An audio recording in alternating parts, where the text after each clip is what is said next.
by Cody, Jinks. Song and artist I both love. It's not the more popular songs by Cody Jinks, so I didn't find any lessons for it, and so I came up with my own. And it's not going to be exactly like he plays it, I'm sure. It sounds like there's multiple songs on the recording, or multiple guitars on the song on the recording, or maybe one person that's just a lot better than me on guitar.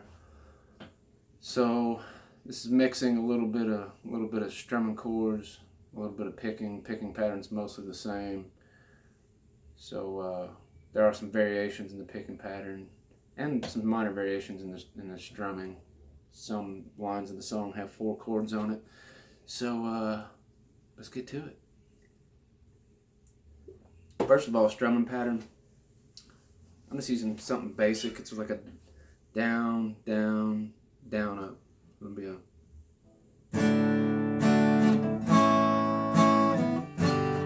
down, down, down, up, down, and you're changing right after that up. Down, down, down, up. Change to the next chord. Down, down, down, up, down. So on the last note of the last chord of every line, I should say, at least every line of the verse, that's when you do that picking pattern. So where you would normally start your upstroke, your up strum, that's where you're going to start the picking pattern. And so that picking pattern, you're going to pick the lowest 2 strings. When I say lowest, I mean lowest to the ground. Lowest to the ground, highest in pitch. You're going to pick the first 2, and then you're going to pluck the root note, hammer on the next chord after the root note, the next string after the root note, and then you're going to pluck the next string after that. So in this case, it's going to be the 1, the 2, 6, hammer on 5, and 4. So you can do that for the first 2 lines of the song, and there'll be in the verse. There'll be times you're plucking the G in the verse as well. So we'll just go over the first line. It'll be down, down, down, up, and then the plucking pattern at the end, or picking pattern.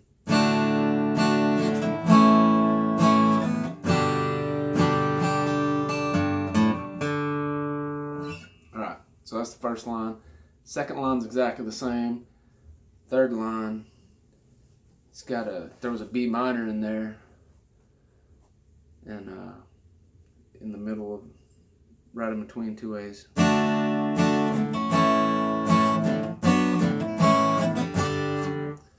So that one I'm just doing like a quicker down, like a down, down, up, down, down, up. So it's basically the D and the A, the first two chords of the song, you're going to play them exactly the same, and then the B minor and the A, you're just going to do the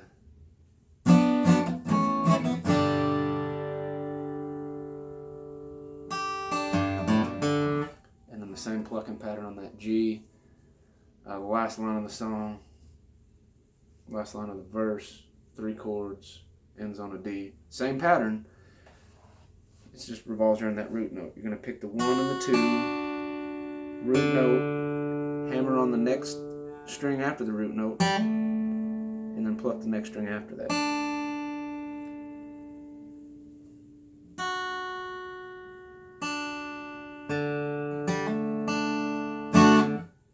Alright, so that's the verse. 2 verses, exactly the same. Chorus, not going to be a whole lot different. The first line of the chorus, it's got 4 chords in it, so I don't play it with a picking pattern at the end. I just put equal time on every chord.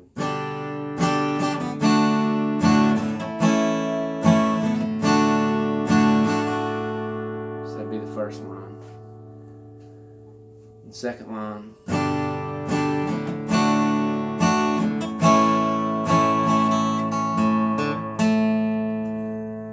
variation of the picking pattern here. Every time that you end on an A and you hit the picking pattern, you're going to do the 1, the 2, the root note, hammer on,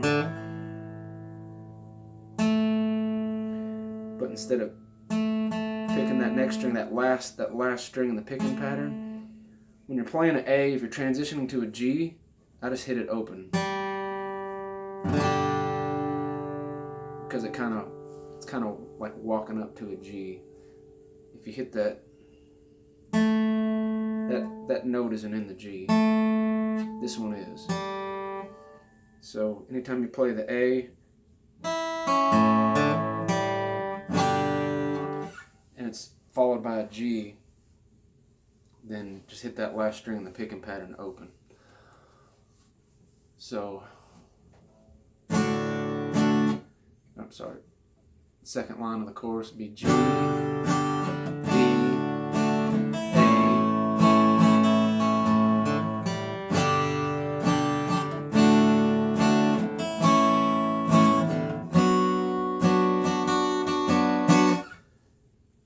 and the next line that ends on the B minor.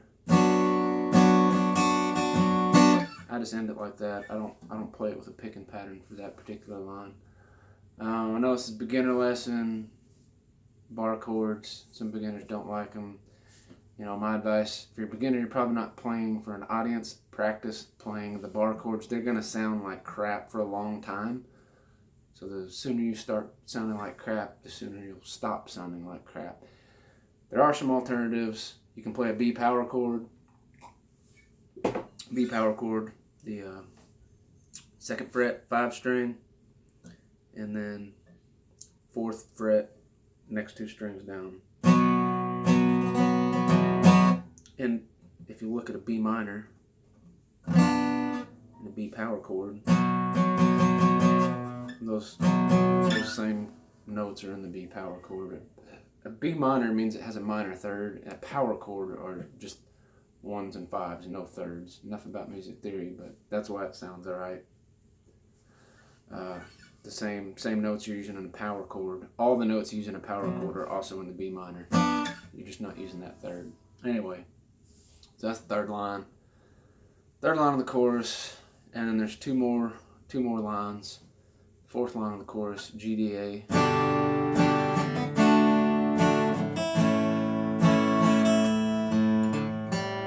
Again, you're going to transition to a G, so on that A, you don't hit the last string as it is, you actually hit it open.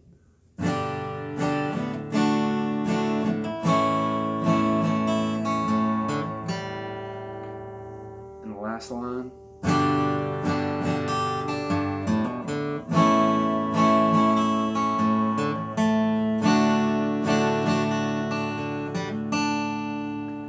last line, just pluck every chord.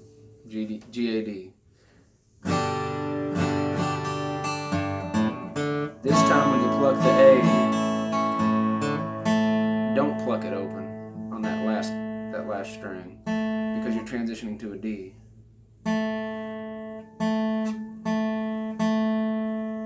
And you got that same note. So if you open it, then it sounds, if you hit it open, it sounds better with the G. If you hit it like all the other times you hit the plucking pattern, it sounds better with the D. So that's pretty much it. It's long enough for a beginner lesson.